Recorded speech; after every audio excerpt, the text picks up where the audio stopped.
Malebné městečko s ještě malebnějším náměstíčkem a monumentálním hradem a zámkem v jednom objektu. To je Horšovský Týn. Samotný zámek najdete přímo v srdci tohoto západočeského městečka. A přestože minulost hradu i zámku je velmi pestrá, nikdo nedokáže říct, kdo vlastně tento rozsáhlý komplex založil.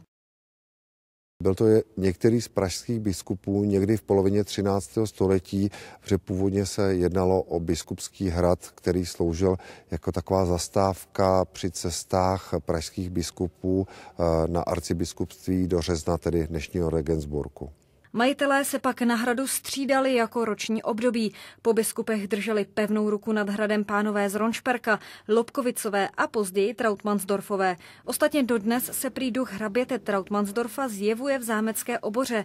Právě tady totiž žil podle pověsti dlouhá léta bílý jelen, kterého dostal hrabě ke svým křtinám a byl s ním osudově spojen. Když ale cítil, že přichází jelenův konec, zvíře zastřelil a sám hned na to naposledy vydechl.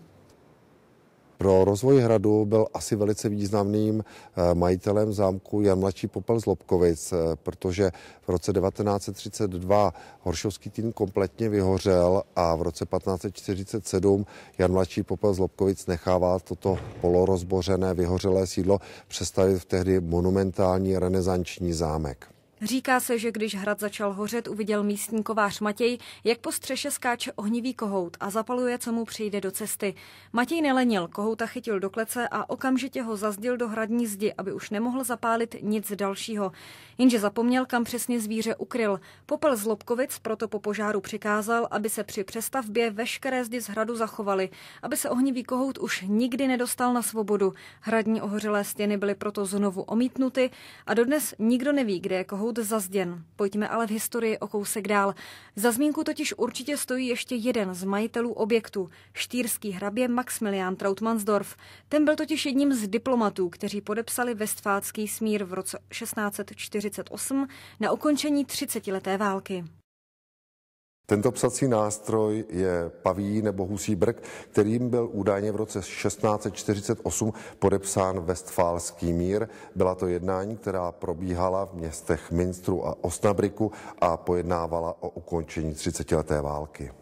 Vůbec jedním z nejzajímavějších míst v areálu hradu a zámku v Horšovském Týně je tato gotická hradní kaple.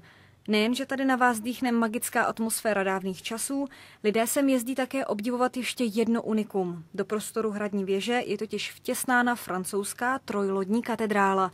Až se tímto jedinečným kouskem dostatečně pokocháte a vystoupáte po schodech vzhůru do zámku, opět vás okouzlí další interiér, který dokázali dovést k dokonalosti pouze naši předci.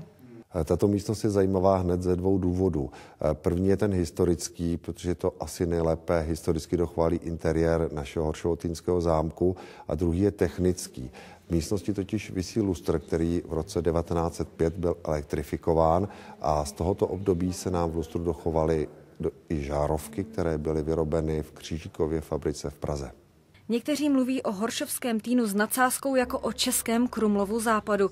Rozsáhlý objekt s jednou z nejhezčích městských památkových rezervací a záhadami opředenou minulostí nezůstává tomuto přirovnání rozhodně nic dlužný.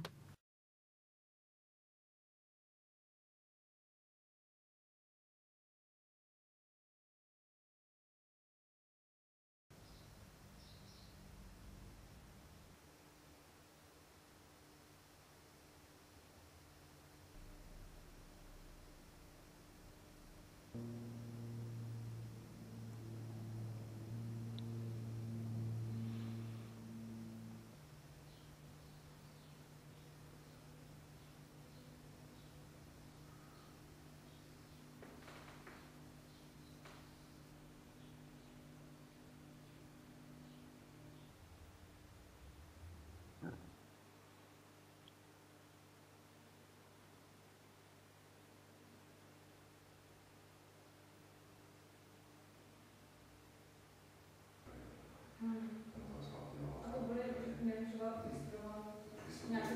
Že dělají vysokou školu. Já jsem předpokládal, že to jsou běžní znalosti, které by člověk asi měl znát.